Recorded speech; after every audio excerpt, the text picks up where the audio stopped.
Psalms 91 verse 1 to 9. He that dwelleth in the secret place of the Most High shall abide under the shadow of the Almighty.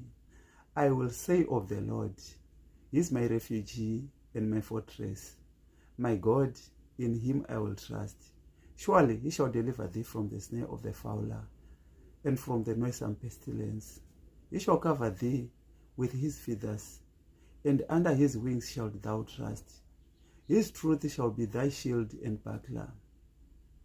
Thou shalt not be afraid for the terror by night, nor for the arrow that flieth by day, nor for the pestilence that walketh in darkness, nor for the destruction that wasteth at noonday.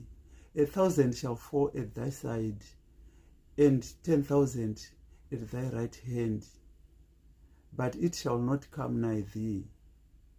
Only with thine eyes shalt thou behold and see the reward of the wicked, because thou hast made the Lord, which is my refuge, even the Most High, thy habitation.